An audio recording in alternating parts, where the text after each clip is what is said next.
जय हिंद प्यारे साथियों, कैसे हो आप सभी। उम्मीद करता हूँ बहुत ही बढ़िया होगे और दोस्तों अपनी तैयारी को भी अच्छे तरीके से कर रहे होगे। तो दोस्तों आज आपको मैं इसी वीडियो में एसएससी एमटीएस से रिलेटिव एक जीके जीएस का प्रैक्टिस सेट कराने वाला हूँ।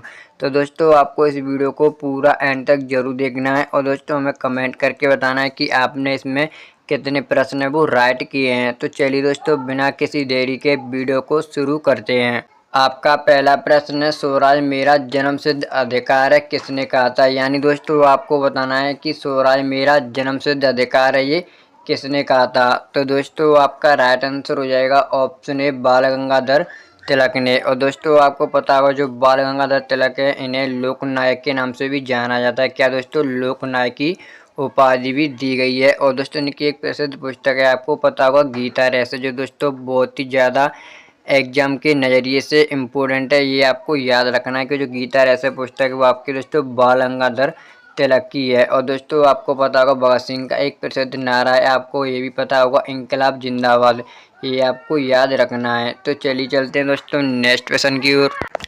आपका अगला प्रश्न है, पृथ्वी दिवस कब मनाया जाता है। यानी दोस्तों आपको बताना जो पृथ्वी दिवस है वो कब मनाया जाता है। तो दोस्तों आपका राइट आंसर हो जाएगा ऑप्शन बी 22 अप्रैल को आपका पृथ्वी दिवस मनाया जाता है। अगर दोस्तों मैं आपसे बात करूं 5 जून की, तो आपको पता होगा विश्व पर्यावरण दिवस आपका मनाया जाता है 5 जून को। और दोस्तों वहीं पर मैं आपसे बात करूं 21 मार्च की, तो आपको तो होगा 21 मार्च को दोस्तों आपका पहली बार आपका ग्लेशियर संरक्षण दिवस मनाया गया है 2025 में। और दोस्तों 22 मार्च को आपको पता ही होगा आपका जल दिवस मनाया जाता है।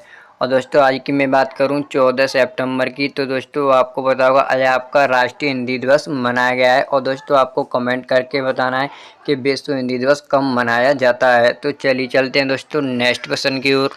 आपका अगला प्रश्न है, कौन सा ग्रह लाल ग्रह कहलाता है। यानी दोस्तों आपको बताना है कि कौन सा ग्रह जो लाल ग्रह कहलाता है। तो आपका राइट आंसर हो जाएगा ऑप्शन है मंगल ग्रह को दोस्तों लाल ग्रह के नाम से जाना जाता है। तो चलिए चलते हैं दोस्तों नेक्स्ट प्रश्न की ओर। आपका अगला प्रश्न है, पुलिकट झील किस राज्य में है। यानी दोस्तों आपको बताना जो पुलिकट झील है वो किस राज्य में स्थित है। तो आपका राइट आंसर हो जाएगा दोस्तों ऑप्शन ए, यानी दोस्तों जो आपकी पुलिकट झील है आंध्र प्रदेश में स्थित है। और दोस्तों वहीं मैं आपसे बात करूं उड़ीसा की, तो आपको बताओ दोस्तों उड़ीसा में आपके खारे पानी की सबसे बड़ी झील स्थित है, जो दोस्तों चिल्का झील है। कौन सी दोस्तों, चिल्का झील। और दोस्तों मीठे पानी की आपको बताऊं तो वह दोस्तों आपकी बुलर झील है, दोस्तों भारत की सबसे बड़ी मीठे पानी की झील है। और वहीं दोस्तों मैं आपसे प्रश्न पूछना चाहूँ कि भारत की सबसे लंबी झील कौन सी है, तो वह दोस्तों आपकी वेम्बनाड झील, जो आपकी भारत में सबसे लंबी झील मानी जाती है। इसकी दोस्तों आपकी लंबाई है 96 किलोमीटर, ये आपको याद रखना है। जो दोस्तों आपके महाराष्ट्र में स्थित है, कौन सी दोस्तों, वेम्बनाड झील। तो चलिए चलते हैं दोस्तों नेक्स्ट क्वेश्चन की ओर। आपका अगला प्रश्न है, नालंदा विश्वविद्यालय किस शासक ने जलवाया था। यानी दोस्तों आपको बताना जो नालंदा विश्वविद्यालय वो किस शासक द्वारा जलवाया गया। तो आपका राइट आंसर हो जाएगा दोस्तों ऑप्शन सी बख्तियार खिलजी द्वारा ये जलवाया गया था आपका नालंदा विश्वविद्यालय। और वहीं दोस्तों आपसे पूछा जाता है कि इसका निर्माण किसके द्वारा करवाया गया था। तो दोस्तों आपके कुमारगुप्त द्वारा इसका निर्माण करवाया गया था। और दोस्तों आपको पता होगा भारत का नेपोलियन समुद्रगुप्त को कहा जाता है, ये भी आपको याद रखना है। तो चलिए चलते हैं दोस्तों नेक्स्ट प्रश्न की ओर। आपका अगला प्रश्न है, इल्तुतमिश की मृत्यु के बाद दिल्ली का शासक कौन बना। यानी दोस्तों आपको बताना है कि जो इल्तुतमिश है उसकी मृत्यु के बाद दिल्ली का शासक कौन बना था। तो दोस्तों आपका राइट आंसर होगा ऑप्शन ए रुकनुद्दीन फिरोजी। दोस्तों इल्तुतमिश की मृत्यु के बाद दिल्ली सल्तनत का शासक बना। और दोस्तों मैं आपसे वही बात करूं जो दिल्ली सल्तनत है उसका अंतिम शासक कौन था, तो वो थे दोस्तों आपका इब्राहिम लोदी। जो आपको याद रखना दोस्तों इब्राहिम लोदी उसका भी अंतिम शासक माना जाता है। तो चलिए चलते हैं दोस्तों नेक्स्ट प्रश्न की ओर। आपका अगला प्रश्न है, अंग्रेजों ने बंगाल का द्वैध शासन किसके शासन में शुरू किया था। यानी दोस्तों आपको बताना जो अंग्रेज थे उन्होंने बंगाल का द्वैध शासन है वो किसके शासन काल में शुरू किया। तो वो आपका राइट आंसर हो जाएगा ऑप्शन ए शाह आलम द्वितीय। तो चलिए चलते हैं दोस्तों नेक्स्ट प्रश्न की ओर।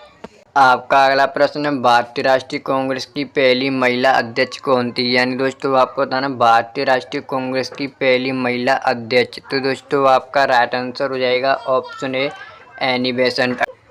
और वहीं पर दोस्तों आपसे पूछा जाता है कि जो भारतीय महिला कौन बनी थी भारतीय राष्ट्रीय कांग्रेस की, तो दोस्तों आपको सरोजिनी नायडू लगाना है। क्या दोस्तों? सरोजिनी नायडू। और दोस्तों वहीं मैं आपसे बात करूं कि भारतीय राष्ट्रीय कांग्रेस की स्थापना कब हुई थी, तो आपको पता होगा 1885 ईस्वी में भारतीय राष्ट्रीय कांग्रेस की स्थापना ए.ओ. ओम द्वारा की गई थी। और दोस्तों आपकी कहाँ पर हुई थी? मुंबई में। और दोस्तों मुंबई में इसका पहला अधिवेशन हुआ था 1885 ईस्वी में, जिसमें दोस्तों आपको पता होगा 72 प्रतिनिधियों ने भाग लिया। कितने दोस्तों? 72 प्रतिनिधियों ने। और वहीं दोस्तों मैं आपसे बात करूं कि इसके पहले मुस्लिम अध्यक्ष कौन थे, तो वो आपके थे दोस्तों बैरुद्दीन तैयबजी। आपका अगला प्रश्न है, प्रथम पंचवर्षीय योजना का मुख्य लक्ष्य क्या था? यानी दोस्तों आपको बताना कि प्रथम पंचवर्षीय योजना का मुख्य लक्ष्य क्या था, तो दोस्तों आपका राइट आंसर होगा कृषि विकास। यानी दोस्तों प्रथम पंचवर्षीय योजना थी, उसका मुख्य लक्ष्य था कृषि विकास, जो दोस्तों आपकी 1951 में शुरू हुई, दोस्तों आपकी 1956 तक चली थी, ये भी आपको पता होगा। अगर दोस्तों मैं आपसे बात करूं कि ऐसी कौन सी पंचवर्षीय योजना थी जो दोस्तों केवल 4 साल तक चली थी, ये दोस्तों आपको कमेंट करके ज़रूर बताना है। और दोस्तों आप ये सोच रहे होगे कि आप हमसे प्रश्न हर एक प्रश्न में क्वेश्चन मतलब पूछ रहे हो, तो दोस्तों इससे आपका रिवीजन होगा, ये भी मैं आपको देख सकता हूँ कि आपकी तैयारी है वो किस लेवल की चल रही है। तो चलिए चलते हैं दोस्तों नेक्स्ट प्रश्न की ओर।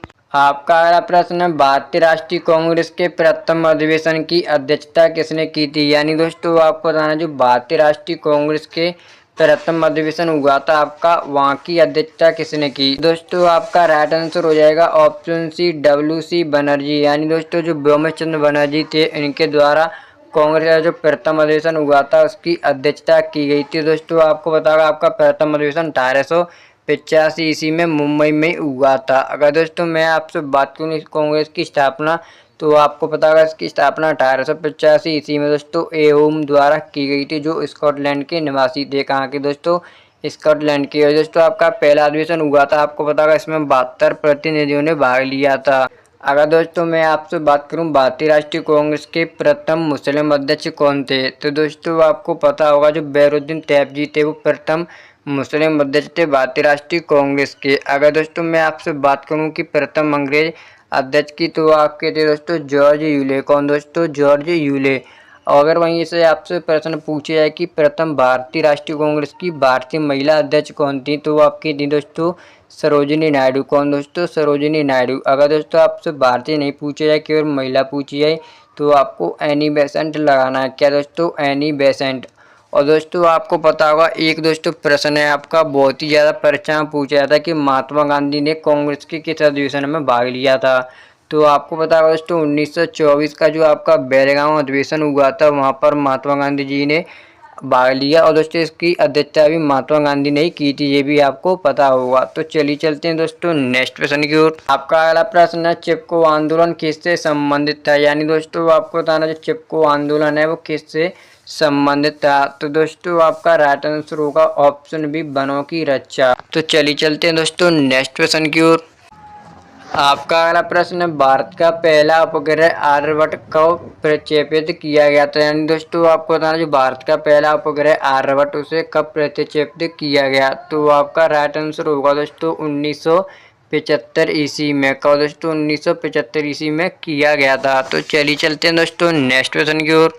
आपका अगला प्रश्न है, माइक्रोकोन्डिया को किस नाम से जाना जाता है? यानी दोस्तों आपको बताना जो माइक्रोकोन्डिया है उसे अन्य किस नाम से भी जाना जाता है, तो दोस्तों आपका राइट आंसर हो जाएगा ऑप्शन बी कोशिका का ऊर्जाघर। तो दोस्तों आपको पता होगा जो माइक्रोकोन्डिया इसे कोशिका का ऊर्जाघर के नाम से भी जाना जाता है। तो चलिए चलते हैं दोस्तों नेक्स्ट प्रश्न की ओर। आपका अगला प्रश्न है, अर्थशास्त्र किसके द्वारा लिखा गया था? यानी दोस्तों आपको बताना जो अर्थशास्त्र है वो किसके द्वारा लिखा गया था, तो दोस्तों आपका राइट आंसर हो जाएगा ऑप्शन ए चाणक्य। अगर दोस्तों आपसे पूछा है कि विश्व में अर्थशास्त्र के जनक कौन है, तो वह दोस्तों आपके एडम स्मिथ। कौन दोस्तों? Adam Smith. ये भी आपको परीक्षा में देखने को मिलता है। अगर दोस्तों वहाँ पर चाणक्य ऑप्शन में ना हो तो एडम स्मिथ हो, तो दोस्तों आपको एडम स्मिथ पर ही लगाना है। और दोस्तों वहीं आपसे मैं बात करूं मेंस की, आपको पता होगा इनकी पुस्तक थी दोस्तों इंडिका, काफ़ी एग्जाम में पूछी जाती है, इम्पोर्टेंट भी है एग्जाम के लिए। और चलिए चलते हैं दोस्तों नेक्स्ट क्वेश्चन की ओर। आपका अगला प्रश्न है, पृथ्वी पर सबसे कठोर पदार्थ कौन सा है। यानी दोस्तों आपको बताना है कि पृथ्वी पर सबसे कठोर पदार्थ वो कौन सा है। तो आपका राइट आंसर हो जाएगा ऑप्शन बी, हीरा, जो दोस्तों पृथ्वी पर मौजूद सबसे कठोर पदार्थों में से एक माना जाता है। तो चलिए चलते हैं दोस्तों नेक्स्ट प्रश्न की ओर। आपका अगला प्रश्न है, संविधान सभा की पहली बैठक कब हुई थी। यानी दोस्तों आपको बताना है कि संविधान सभा की पहली बैठक कब हुई। तो दोस्तों आपका राइट आंसर हो जाएगा ऑप्शन सी, 9 दिसंबर 1940 ईस्वी को आपके संविधान सभा की पहली बैठक होती है। जब दोस्तों इसके अस्थायी अध्यक्ष बनाए जाते हैं डॉक्टर सच्चिदानंद सिन्हा जी। अगर दोस्तों मैं आपसे बात करूं कि दूसरे जो संविधान सभा हुई थी वो आपकी कब हुई थी, तो वो आपकी दोस्तों 11 दिसंबर 1940 ईस्वी में हुई थी। दोस्तों इसके आपके स्थायी अध्यक्ष बनाए गए थे डॉक्टर राजेंद्र प्रसाद। कौन दोस्तों, डॉक्टर राजेंद्र प्रसाद। और दोस्तों तीसरी आपको पता ही होगा 13 दिसंबर 1940 ईस्वी को हुई थी। कहो दोस्तों 13 दिसंबर 1940 ईस्वी को, जब दोस्तों पंडित जवाहरलाल नेहरू द्वारा आपकी जो उद्देश्य का है उसे प्रस्तुत किया गया था। और दोस्तों जो उद्देश्य का है उसे 22 जनवरी 1947 ईस्वी को संविधान सभा द्वारा अपनाया गया, ये भी आपको पता होगा। अगर दोस्तों मैं आपसे बात करूं 26 नवंबर 1949 की, तो आपको पता होगा जो अपना संविधान है इसे दोस्तों अपनाया गया था संविधान सभा द्वारा 26 नवंबर 1949 को, और 26 जनवरी 1950 ईस्वी को जाकर ये लागू हुआ था, ये भी आपको पता होगा। तो चलिए चलते हैं दोस्तों नेक्स्ट प्रश्न की ओर। आपका अगला प्रश्न है, विटामिन सी की कमी से कौन सा रोग होता है। यानी दोस्तों आपको बताना है कि विटामिन सी की कमी से कौन सा रोग होता है। तो दोस्तों आपका राइट आंसर होगा स्कर्वी नामक रोग होता है दोस्तों आपका विटामिन सी की कमी से। अगर दोस्तों मैं आपसे वही बात करूं विटामिन ए की कमी से, तो आपको पता होगा दोस्तों रतौंधी नामक रोग हो जाता है विटामिन ए की कमी से। बी की कमी से आपको पता ही होगा दोस्तों बेरी, और विटामिन डी की कमी से आपको पता होना चाहिए रिकेट्स नामक रोग होता है। तो दोस्तों आपको कमेंट करके बताना है आखिर में कि जो विटामिन की खोज किसके द्वारा की गई थी। तो दोस्तों जो आज की हमारी वीडियो थी वो यहीं पर समाप्त होती है। अगर आपको वीडियो अच्छी लगी हो तो वीडियो को लाइक और शेयर और चैनल को सब्सक्राइब जरूर कर लेना है। और दोस्तों आपको कमेंट करके भी बता देना है कि आपने आखिर में कितने प्रश्न अटेम्प्ट किए और कितने राइट किए हैं। तो चलिए दोस्तों मिलते हैं नेक्स्ट वीडियो में। जय हिंद, जय भारत।